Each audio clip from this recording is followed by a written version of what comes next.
Hey guys, welcome to the Spiritable podcast. My name is Luke. And my name is Richard. I'm currently getting my master's in theology. And I have absolutely no marketable skills whatsoever. And we're going to be talking about spirituality and everyday life struggles from our non-traditional Christian background.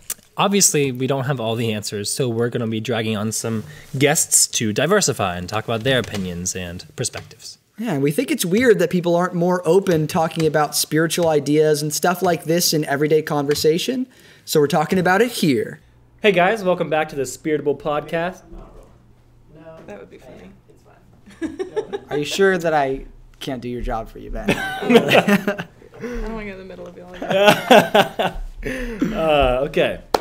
Welcome back to the Spiritable podcast. We are rolling deep here with our friend, Rabbi Leah Berkowitz. How do you prefer to be introduced? What's your title at you? I do go by Rabbi, and I prefer Rabbi Berkowitz. Some people call their clergy by their first names. I don't know if you do that in your denomination. Depends, kind of. Yeah, it depends. But I started out my rabbinate very, very young. So I really wanted to be referred to by my title and my full name. Now I'm a little less sensitive about it, but I don't like Rabbi Leah because I think it's too adorable. Yeah, it is kind of adorable. I can see that. So at first it was sort of I want to be seen as a professional and all of that. And now it's mostly people see me that way, but I just prefer Rabbi Berkowitz. Do you think you'll get to a point where you're like, oh, now I want to be Rabbi Leah? No, but I do mind less when people just in general call me by my first name. So, Nice. In a social situation, people obviously will call me Leah. You can call me Leah, Well, how old were you when you were ordained? 26. Okay, Yeah. Nice. You'll be about 26 when you're ordained, right? Yeah, I'll be 26. Oh, there you go. That's Good for you. Another the magic age. A young clergy person. Yeah. That's great. So what was your path to the rabbinate? Like, what did that look like for you? So I started. Sorry, I'm gonna. Yeah. Think about it. I always figure out whether to tell. I'm always trying to figure out whether to tell the long version of the story, or short version of the story. Your favorite version. Yes. So I grew up really involved in Judaism. People ask me if I was religious when I was growing up, and it's a hard question to answer because I'm from the Reformed denomination. So it's considered one of the more liberal ones. People there tend to be less ritually observant. And then there are a lot of people who identify as being Reform when what they actually mean is I'm secular, and if I go to a synagogue, it's Reform. Whereas with my family, we were Reform Jews, but we were proud of it. We went to synagogue all the time. We observed rituals at home. It was really a big part of it. My grandfather was actually a rabbi, so my mother grew up as a clergy kid. And so grew up with that, grew up in a wonderful synagogue. I grew up in Broomall, Pennsylvania, so not that far from here.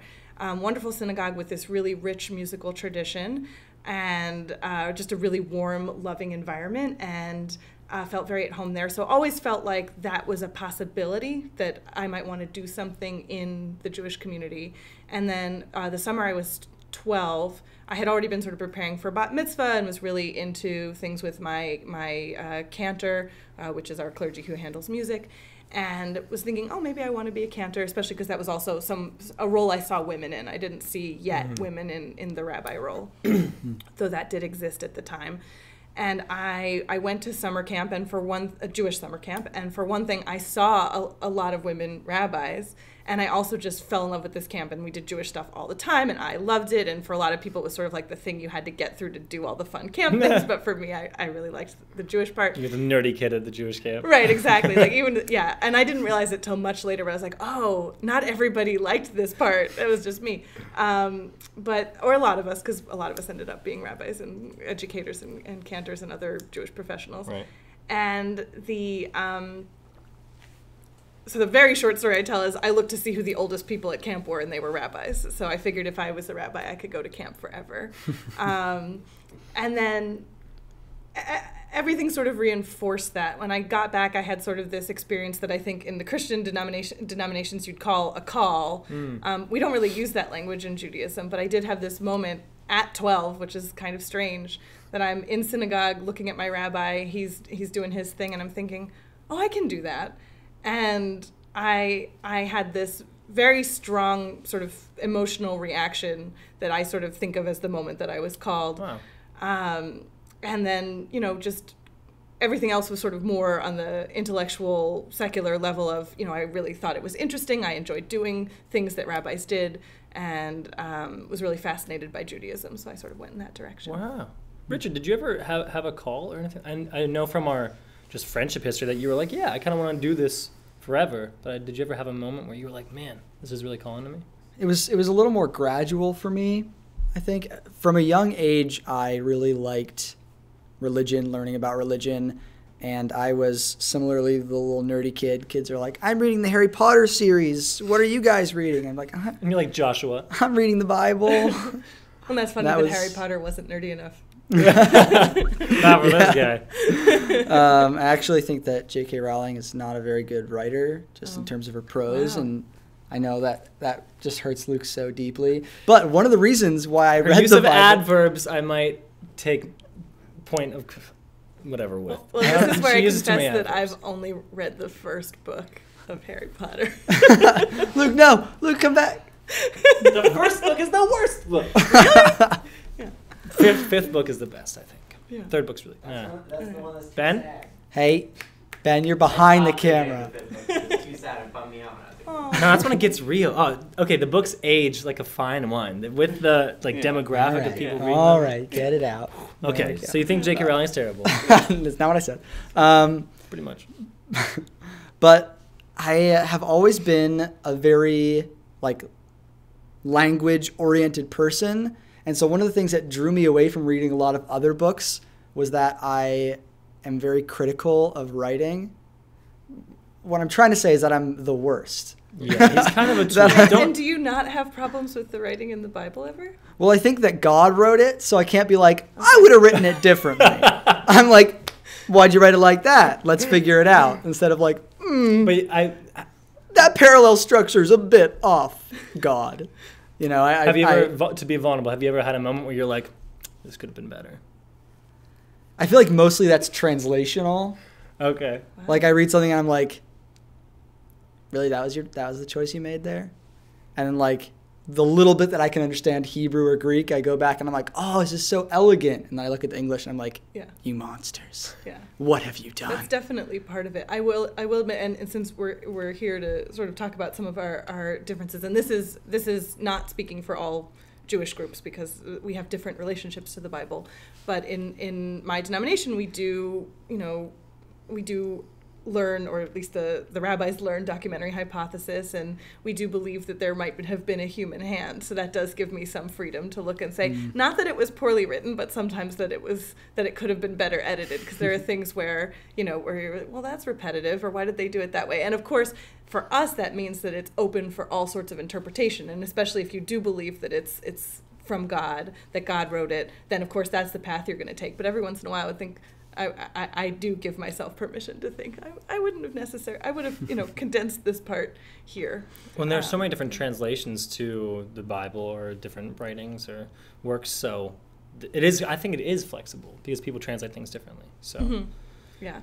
Well, and we always say, and I don't know where this comes from, but the translation is interpretation. And it's hard because I think, and you probably know this too, our lay people don't necessarily know Hebrew or Greek or whatever language we consider the original.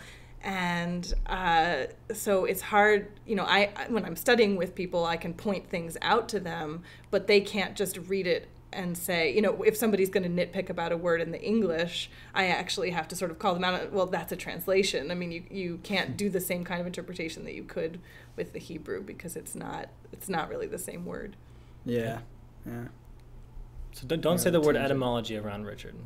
Okay. No, I actually love etymology. I know. That's why I'm saying you can't say it. Please do say the word etymology. You really bit into that. Yeah, I really leaned into that one. Started. Yeah. It's so good. So anyway, I was a nerdy kid too, and then in college, I had sort of a moment. I was a religion major, looking toward going to theological school, and I had probably about 8 months where I was like, oh, God doesn't exist, nothing matters. Oh well, I don't really know what to do with my life, but here I am sitting in this place, and was sort of like, okay, I'm not going to tell anyone that I'm going through this. I'm going to keep in my program and just lie to everyone in the world. And then I was sort of like, oh, well, God doesn't exist and heaven's a sham, but this works as like a philosophy of life. It's been working for me. And then the more and more And you're still there. Shh, Luke! Out of you right now. I'm never going to get ordained now. The more that I sort of got back into it as a philosophy, the more I realized, at least for me, I saw that this couldn't have been created by people. You know, there was something more going on there. And sort of through seeing it as just like a lifestyle or a worldview, it sort of brought me back into reading spirituality and religion into it. And so, yeah, a gradual call that I was just sort of like, oh, yeah. So it was kind of had the path from the beginning, and then internally was like, nope, just kidding. That's healthy. And then strayed back. Like, it's good to have a sort of rounded view on it. I feel like I peaked in my religiosity in like 8th grade, and everything from there has just been like. One philosopher we read in seminary, and of course I'm going to forget who it is, said, you know, you sort of have your first faith, and your first faith has to be shattered, and then you develop your second faith. And that's the one that's your adult faith and your strong faith. And I believe that, but I personally feel like I'm still crafting the second faith. Yeah, I think it's a lifelong process. Yeah. Because it's never perfect, you know. So I'm wondering, is there like, because it's so accepting, which is awesome. Yeah. Is there like a hard line of things that people have to sign on to in order to be considered a Reformed Jew? Well, there isn't like a moment that when you join a synagogue, I mean, an individual synagogue might have its own rules that you have to, you know, sign on the dotted line. I will do this. I won't do that. You know, there are, so a lot of times it ends up being sort of, we get to a line and then we have to decide if we're going to cross it. An interesting moment where that took place was there were synagogues that wanted to join the Reform movement and that had a different theology from us. And of course, our theology wasn't necessarily that clearly defined. We were monotheistic, but we didn't really talk about God all the time in our discussions of what we were as a movement. But then these two synagogues, or these two different groups, I don't know if it was one synagogue or several, wanted to join us. And one of them was humanist, which is, you know, we do all the Jewish things, but we don't believe in God. And one of them was messianic, which is we believe in Jesus, which, just to be clear, anything that defines itself as Messianic Judaism, no mainstream Jewish group recognizes that as Judaism. Okay. That is, those groups were started by Christian missionaries. Now they might have people in them that are Jewish. In fact, my cousin is the congregational leader of a Messianic congregation. How are family reunions? Well, what's great is we can actually talk shop to each other, so nice. I actually really enjoy it. And what was really interesting is a couple years ago, a great uncle of mine passed away, and at the funeral, and I didn't know that I was going to be participating, I was just there as a family member, but at the funeral they at the last minute asked me to do one of the prayers, and then, you know, this was the Messianic Jew was his nephew, and then he also had a relationship with a conservative rabbi and Orthodox rabbi. So there was an Orthodox rabbi, conservative rabbi, Reform rabbi, and a leader of a Messianic congregation all did something at the funeral, and everybody was cool with it, which is really unheard of. All right, so yeah, I'd love to talk just a little bit about the Jewish idea of God. And I think from my faith perspective, we have this idea that I think a lot of faiths share, that's basically all of the beliefs of a religion stem from the belief in God. That basically, if you see God one way, it's going to affect the way that you see how to live a good life, you know, affect the way that you see heaven or hell, affect the way that you see the whatever your scripture is. You know, all of that, I think, trickles down from whatever your idea of God is. And so I think it can often feel like a really lofty, like, who is God idea, but I think it hits the ground all over the place, and for me is a very, very important thing for me to figure out in my own mind for how I actually live my life. So I just would love to hear a little bit about your perspective of a pretty big question. Like, so big are question. you like the image of God, or how she relates to God? Like, what are you? Little bit of both, you know. Okay. Like, who is God? How do you connect with him, or her, or it? Right. Well, and that's been tricky, because we've been trying to be more gender neutral or gender accurate in our reading of the Bible, and it's very tricky because For one thing, Hebrew is a gendered language. So if you're looking at it in the original, everything is gendered, mostly masculine. Yeah. But there occasionally something pops up that's feminine that's really interesting. Yeah. And but then even when you're in English and you can just say God this and God that and God self, like every once in a while you're like, I need a pronoun and I can't use it and I can't use they, because both of those sound wrong. So anyway, but that gets really difficult. So there's a saying in the Talmud that comes after a Bible verse of, you should walk in the path of the eternal your God. And they're like, well, what does that mean? And then it points to all of these moments where God does something to help somebody. So God clothes the naked when God makes God makes the skins for Adam and Eve in the Garden of Eden. God visits the sick. This one's a little bit more of a stretch. God comes and talks to God comes and talks to Abraham after Abraham's been circumcised. They said, oh, God's visiting him while he's recovering. God buries the dead. God buries Moses. So these are all things that we're supposed to do. And there's another passage that we read liturgically in our every day in our morning service, which I kind of think of as like the daily to-do list.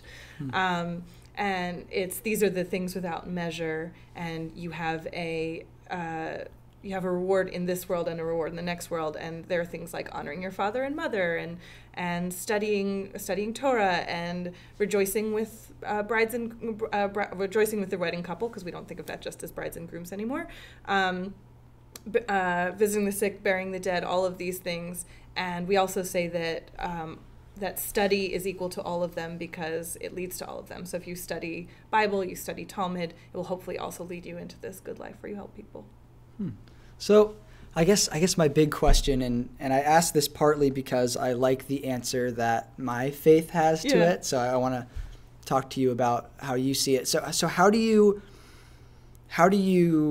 match an idea of what sounds like a very caring, loving God with a God of the Old Testament, of more fire and brimstone-y kind of God? Yeah, that's very, I am an angry God. I am a jealous God. Yeah. Jehovah so often is pretty upsetting in the behavior he has. Yeah. At least, on the surface, you can definitely read that as like pretty aggressive and pretty angry.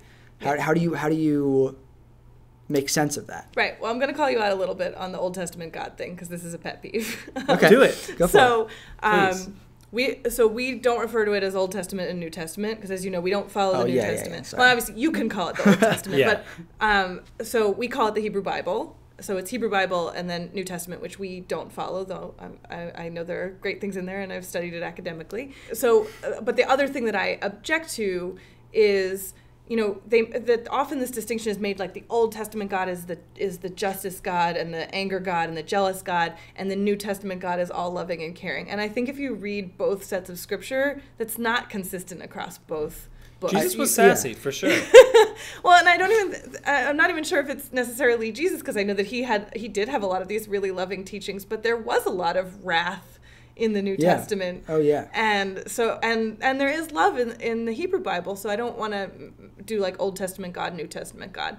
But we do have this challenge of we want to believe in God as loving and accepting and open, and we do see a lot of circumstances when that's not true. And as we talked about at the beginning, I don't rule out the idea that there were human hands shaping our scripture. So that gives me a little bit more leeway to say, different place and time, and our beliefs can evolve, and we can. I don't think we should ignore those parts, but that we don't have to take them as how we have to behave. That's fascinating.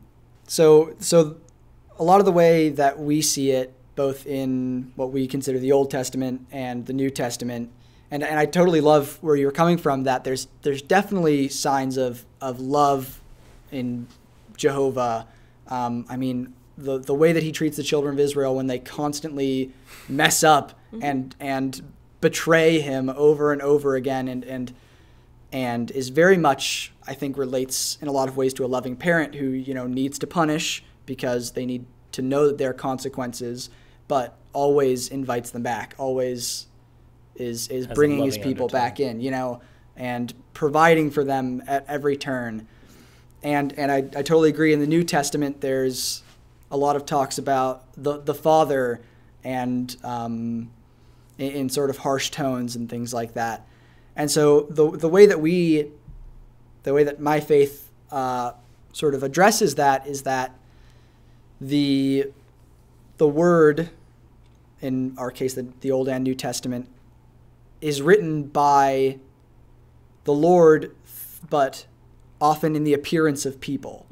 And there's sort of a deeper sense to it that's getting at sort of the reality of things. But on the face, when you see like the Lord say, I am, or Jehovah say, I am a jealous God, it's the way that the people saw his behavior, the way that people saw it. And so, when a child does something wrong and they see their parents, send them to their room, they're like, oh, my dad's so mad at me. And hopefully more of what's going on is coming from a place of love, wanting to help them understand how to behave in the world. Yeah. And hopefully it's not coming from, anger or rage at all. Yeah. And it's coming from trying to take care of them. Sort of the essence of our belief in God is that God is love. It's that, God is just, in God's essence is just love. And I think that really has a lot of impact on me. And this idea of an angry God, I think, has caused so much confusion to the world about like how you should deal with people and how harshness and anger plays into salvation or even healing. Yeah. In such of what I see as a pretty damaging way.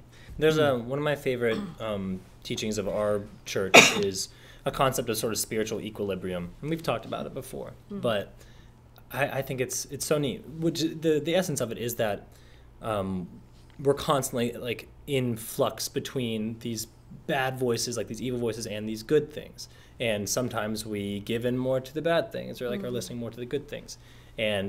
But no matter how strongly you're being pulled by something, there's an equal force on the other side to keep you in balance. So even when like people, or even like, I can only speak personally, but when I'm in a really dark place or feeling depressed or down, and like I can hear all those like negative voices, just knowing that on this other door there's all these good voices ready for me to open it is something that really like brings me back and it makes me feel good about everything. And so I love that spiritual sort of equilibrium. Yeah. We sort of have that in the Jewish mystical tradition. So this idea that we were talking before about, justice and mercy, that those are sort of two sides, either sort of two hands or two sides of the scale, and that we're trying to keep those things in equilibrium. So we were saying before, we don't want the justice to outweigh the mercy, because if we were only being judged and no one was ever being compassionate to us, nobody would be able to survive, because obviously we all make mistakes, we're all flawed. But that one thing I like about the mystical tradition is that we on earth, and this comes back to the beginning with this idea of tikkun olam, of repairing, that we on earth, our actions, in keeping our actions balanced between justice and mercy, we can influence the divine balance. That's kind of more of an obscure idea. I don't know that that's in sort of the mainstream, but that in maintaining our own equilibrium, we can have an influence on the greater equilibrium. Yeah. I mean, because everything starts with if there wasn't individual choice and individual spiritual action, there wouldn't be overall spiritual action. So it's made up of all these little choices that combine to keep everything in balance. So makes every person important. And every person has a place spiritually. I really like that. Yeah, that's cool. Yeah, that idea reminded me of the new church has this sort of duality through all of its doctrine, basically between goodness and truth. Okay. Love and wisdom, your sort of emotional side and your intellectual side, and this duality sort of shows up all over the place. It's actually similar to the Tao in some ways, but that's just a tangent. And my train of thought. No. Oh yeah. So with justice and mercy, in a lot of ways, there is this balance that needs to be kept. I think I might more see it as one isn't true without the other. justice apart from any idea of mercy isn't just anymore. It's true in its comparison. And mercy apart from any justice is no longer actually merciful. Yeah. If there's someone that constantly hurts you in your relationship with them over and over again, and you forgive them over and over and over and over again, eventually you need to draw a line and show them that their actions have consequences. Yeah. Because if you keep being merciful, you're actually teaching them that they can just get away with anything, right. And that's just not like God with the children of Israel. Right. It's not a merciful way to treat someone. Right. Yeah, well, and that's something that's integral to our humanity. Like that's so much a part of the human experience is being in flux between these things. Because like if we were all good all the time, if we were perfect beings, we wouldn't be people. Right. Like right. that's not like what. Yeah. So we can't have that, and we're not all bad because then we're also not people. We're this choice that we have to make to be more human. Yeah. Yeah. Yeah. Yeah, and I like that comment that being good, making the right choice is being more human. Because it's more in God's image. Sort of. I think people, well, if you see a human God, then yeah, because that's a big tenet of our belief, being Christian, obviously. But I think a big thing that people have just sort of as a societal norm is like, oh, I'm only human, I'm subject to these flaws and stuff like that. And there is obviously truth to that because it's part of the human condition to struggle and have pain and have doubt and all of this. But I think to the extent that we live a good life, we feel like more of a person. When I'm like being... it's definitely a personal experience. Yeah. I know for myself, like when I'm being a jerk or when I'm like incredibly depressed or something like that, I don't feel like a person anymore. I and just that's a common feel phrase. like, It's like, I don't feel like a person today. Like when people are having a bad day. Yeah. I'm just kind of realizing that or like that has more meaning maybe than we've lent it. Yeah. Or like you're not yourself. Or, Yeah. And we feel most ourselves, I think, when we're doing good things. Yeah. And like I've never felt more happy or like a rounded human being as when I'm doing something charitable or like really being my best self. Yeah, and it gets to this idea that's right now one of my favorite ideas, that people are most free. I think a lot of what being a human is sort of freedom. And obviously those who have less freedom feel like less like they can be people. If you're confined and restrained and you can't actually act of yourself, you don't feel like a person. You don't feel empowered in your taking responsibility for yourself, Though on the other hand, coming back to our sort of parental model, you do want there to be some structure and some boundaries, or you also can't be free because I think you can, especially I think nowadays when we do sort of have infinite choices, people talk about like analysis paralysis or like how do you make decisions. I have that at the supermarket. Yeah. I will look at beans for half an hour. Yeah. I will smell every deodorant. I will sometimes have to say to myself, this is not an important decision, just pick one. And I think that, and I've heard this from people who were drawn to more fundamentalist roots, is that is, in this day and age, the attraction to fundamentalism for a lot of people, is that this one woman was saying she was, and she's now a rabbi, so she's clearly gone in a different direction, but she said she was sort of dabbling in a fundamentalist Jewish group. She said, what was nice about it? If I called my rabbi and asked him how I blow my nose, he would tell me how to blow my nose, and he would give me very very strict instructions. He would tell me like where the origin of all those rules were, and I think there are certain areas where people find that helpful, it doesn't always need to be that, but we were talking earlier about, I'm trying to observe the Sabbath. If I were in a community where I wasn't allowed to do X, Y, or Z, it would be much easier for me to observe the Sabbath. But since I'm in a community where anyone can do anything that they want, it's very hard to gather a community of people who are all available to do this observance together.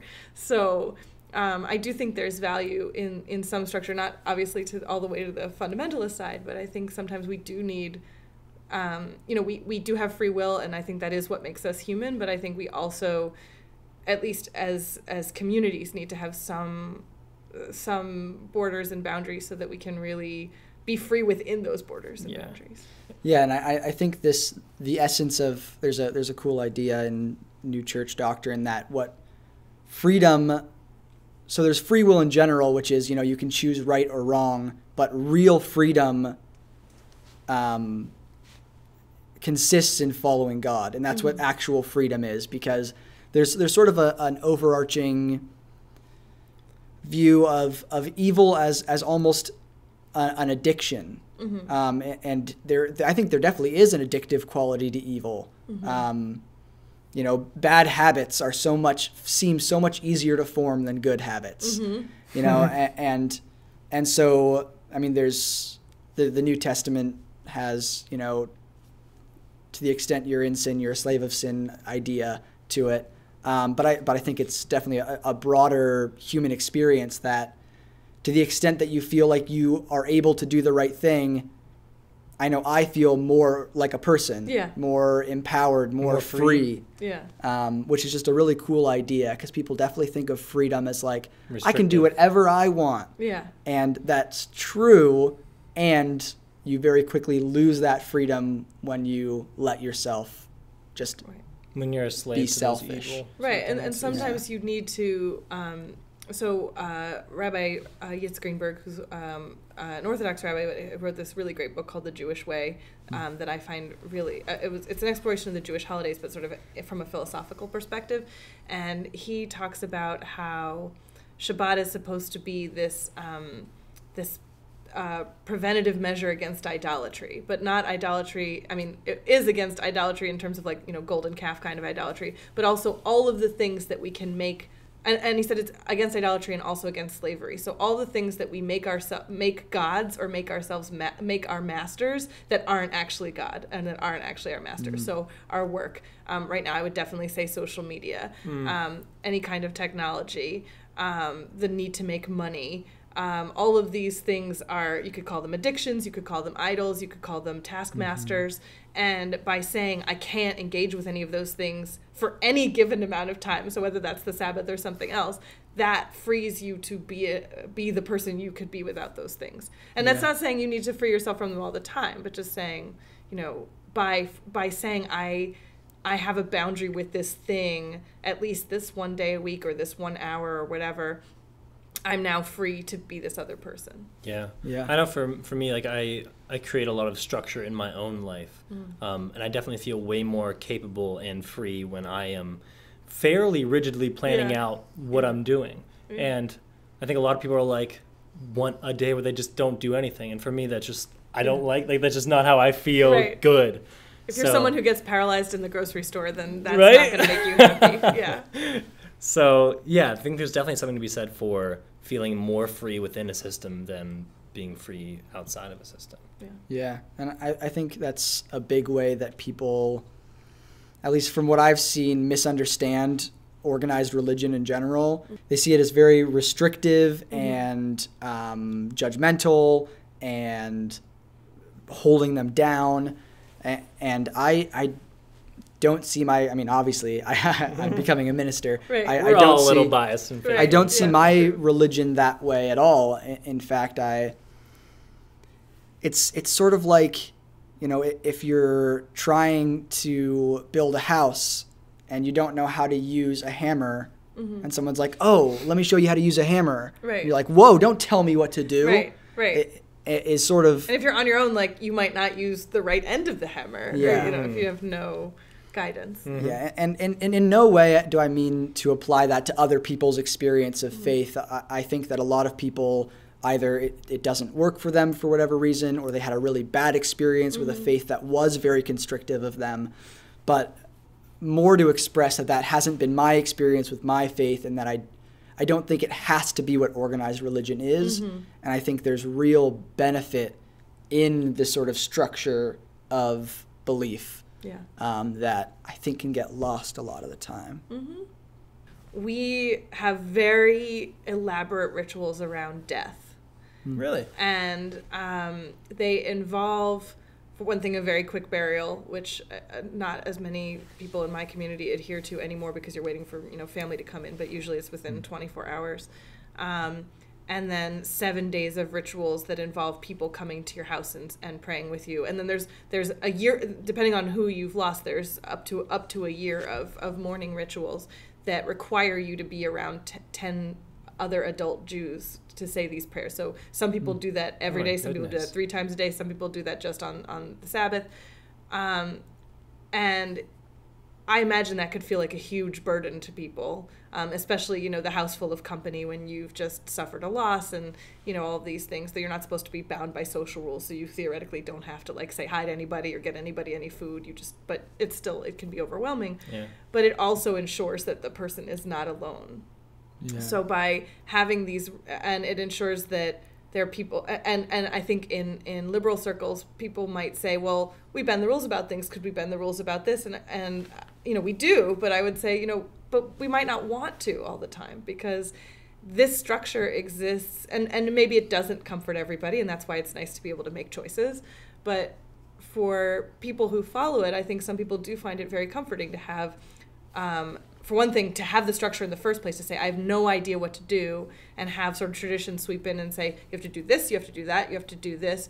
And then at the moment when you're just starting to sort of process what's happening, you're suddenly surrounded by community to be with you and to pray with you. And I think that's a really nice thing that is the result of having a really strict structure of something.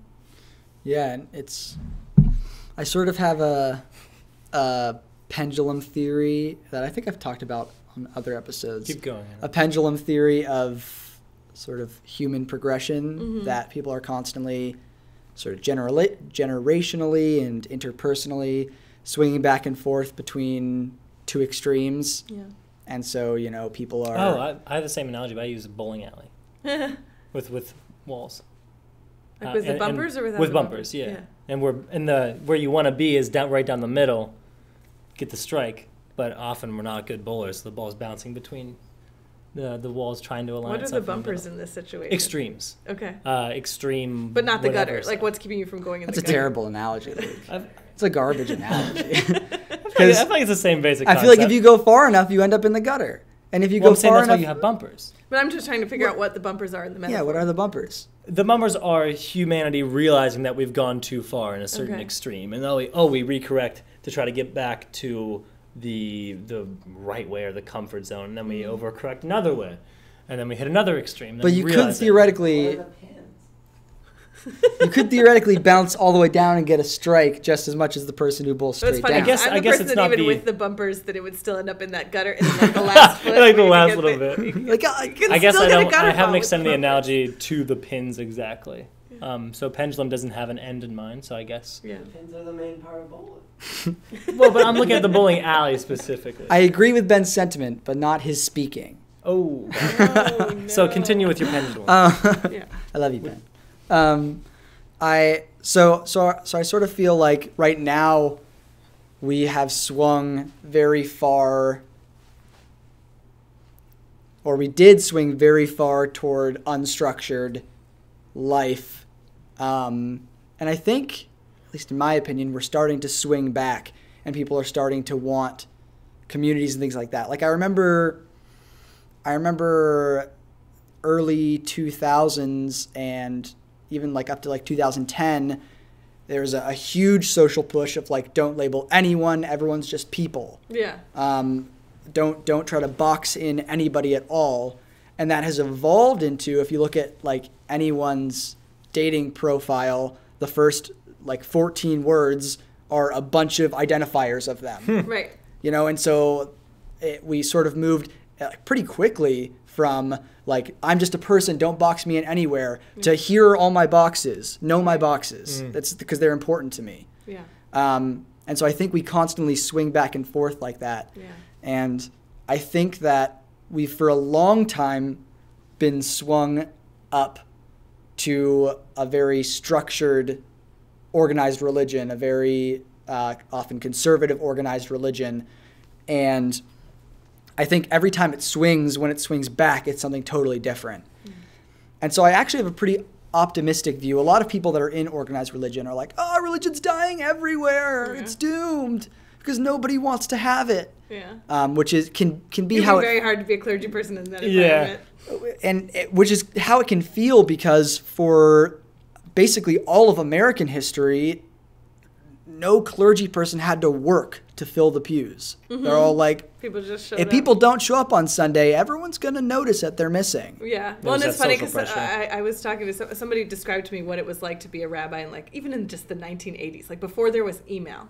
And I was like, oh, I would have been so good at that. That would have just been so easy. Like, it would have just, you could just spend all your day studying and preparing. And I know that they probably had their own busyness and their own headaches and things like that, but they didn't have constant email. They said, somebody said maybe on a busy day you had 6 letters and 3 phone calls, and that, that's that was a your good whole day day. right there.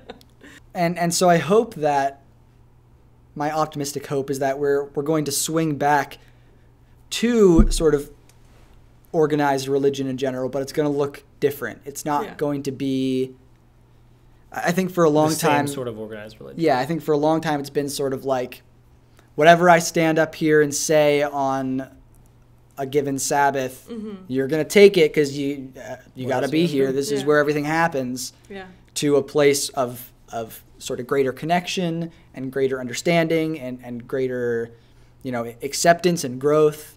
And that's my hope for organized religion. Yeah. So should we ramp down? Yeah, I guess so. Do we want to play the How Jewish is the New Church? I don't know. We have enough time. Let's speed can through it. And I want to do some shameless plugs at the end. So Oh, for sure. Sounds good. Let me know when I can. So do we my can shameless cut this plugs. if we want. Okay, so we're gonna blitz through this. How Jewish is. And we're gonna play How Jewish is the New Church. We might cut this. Okay. So we're gonna blitz through our 10 main tenets, and you Okay. can just give a little yes or no, basically. Okay. And Richard, can you tally? I wonder what your 10 tenets are. I mean, I just pulled them from our website, so Oh, okay. We'll see what the you website Gotta do you my can homework, so I critique have no idea. newchurch.org. Bring it on, newchurch.org. All right. New church belief number 1: the Lord Jesus Christ is one loving God. No, that is not Jewish at all. But if you take out Jesus Christ, One loving God is Jewish, but It's not, true. All right. not with it. We'll give us half a point. Okay, tally it. Richard. I don't know. I feel like I can't give any points on that just because of the It's Jesus true. part. Jesus is pretty essential to Yeah. the whole Christian thing. Yeah. Number 2: the Bible is God speaking through literal stories in a systematic inner meaning. Oh, interesting. Do I rate this like 1 to 10 or? Oh, what like a, Just like a, just if check it your has- Say- just say it one thumbs more- up, thumbs down. Sorry, one more time. The Bible is God speaking through literal stories and a systematic inner meaning.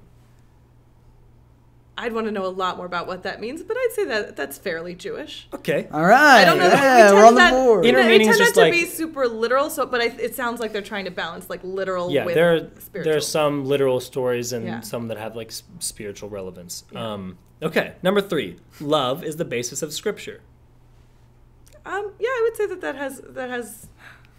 Yeah, Nice. I'm cool with that. I'm cool with that. Point number 4: life after death, heaven, and angels are all real. That's a tricky one. That's a tough one because we did talk about this. Yeah, so we did. That's so hard. Is it like I a can't could? really Is it like a It's could? not Alright. really Jewish Speaking to give for yes all or no of Judaism yeah, right it's now. not really Jewish to give yes or no answers. We like argue and debate stuff. Oh yeah. So We're I would testing the say limits. no. Okay, fair enough. If I have to say yes. I think the next one's going to be 50-50. yes. Number 5: salvation is progressive and involves an ongoing process of spiritual growth. Yeah, I think we'd have some discomfort with the word salvation because you guys kind of have cornered the market on that word in True, English. and even how we interpret salvation is different than a lot of Christians interpret salvation. But it's basically like But the I agree with the progressive part and spiritual growth and Yes. okay. This next 3. one's a no. More Jewish than we're not so far. This one's we're gonna tip the scale the other way. Yeah. Number 6: God came to earth as Jesus Christ to overcome the power of Ooh. evil. Yeah, that's no. That's a no. Well, that's Yeah. a hard pass on Judaism. Oh, but I think we're coming back to a yes. Happiness comes, this is point 7. Happiness comes when we let God inspire our daily work and service to others.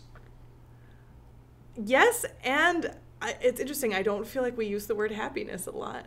I think happiness is kind of new agey in some ways. Interesting. Like I don't think the goal Fulfillment, maybe. I don't think the goal until like the modern era. I don't think most religions would say happiness was the goal. Yeah. Yeah. I But don't yes, think- I do still agree. But I do agree with the sentiment. I would Yeah. say Happiness isn't a goal, it's like a byproduct of living a useful life. Yes. Yeah. Yeah. Okay, Yeah. cool. Yeah. So we're all on board Cool. there. That's nice. 4. Number 8, God endows us with the capacity to choose our eternal destiny. Yes. Yeah. I would say Oh, that's pretty man. true. Nice. Killing it. Free will. Okay. We got- Free will. cool Yeah, with we're that. killing it. Number 9, marriage love can become spiritual and continue to eternity. So we have a thing in the new church that we believe in the afterlife you're married to like your Oh. most compatible partner We ever. don't really talk about that. There are some sayings that your beshert, like your predestined person, that before your birth is called out in heaven. That's more of like a folk tale than like mainstream belief, but we never really talk about what happens after, and we don't say "till death do us part" in our Right. vows, so we don't even really necessarily go the entire lifetime. Yeah. So yeah, I don't think not so Jewish. Okay, not so Jewish there. We Right. So We're at least 50%. I'm sure there are Jews that believe that, though. I don't. well, I think there are also a lot of Christians that believe that, but Yeah. that's not like a normal Christian belief. Yeah. Like a lot of Christians are like, maybe I don't want to talk about it. Okay, next one, number 10. Heaven is for all who love God and live according to His commandments. Again, like that's heaven like- is sort of like a Yeah, I mean that's not. I wouldn't call any of these tenets of our belief, but I don't disagree with that. okay. Yeah. So yeah, So maybe that's like kinda take half it. point. We'll take it. What, have it. Boom. does that make us? That's 60%. 60%. Yeah. That's better than I expected. That's great. Quick tangent question about just the term Jew. Yeah. So growing up, I always sort of felt like It was Jew offensive. was an That's big. offensive word, and you should say Jewish people. Yeah. Yesterday, Chad said actually like don't say Jewish. It's sort of like a slight, Oh. and we just prefer to be called Jews. I was wondering if think that was that's a one of those things universal that's not thing. monolithic. I think that it depends on how you use the word Jew. Fair enough. Yeah. What a tone I that can goes into usually it. tell when people are using it in a good Yeah. way. Right. I don't know because I mean, I feel like our we have to pick our battles. So I feel like I don't worry too much about whether somebody calls me Jew or Jewish. I think I would probably also agree that Jewish person is the appropriate thing because, but yeah, I don't Take that, know. Chad. We'll get Chad on here. Right. We'll just put Yeah. you two. Because I was thinking, I was like, because what do you call Christian people? But it's, but saying somebody is a Christian actually, I think, has meaning sort of beyond faith for you. So I'm like I'm thinking of like the phrase like, oh, that person's a good Christian. A good Christian. And I don't know that we have like the equivalent of that. And then, I don't think there are that many situations where like the word Christian has been used as a slur. So people have Yeah. used Jew as a slur, Right. but that's still what we're called. Yeah, for sure. Yeah. Yeah. Okay. All right. Yeah. I like This this. is just a But tangent. a little you tangent. don't ever use Jew as a verb. I think that's Oh. a good, Um, don't ever use Jew as a verb. I didn't even think of it. Yeah. I failed to see how that could even be done, and then I got really sad. Well, when now I don't want to realized give you how an it is example because I used. think Yeah. historically you could find a lot of examples of that being used as a Yeah, verb. I eventually got to examples and then got sad about it. Yeah. And on that note, let's no. All right, I Can know. I do my shameless plugs? Yeah, go ahead. This is your time. Yes, Shameless our plug membership away. chair would be mad if I didn't tell you what congregation I was from.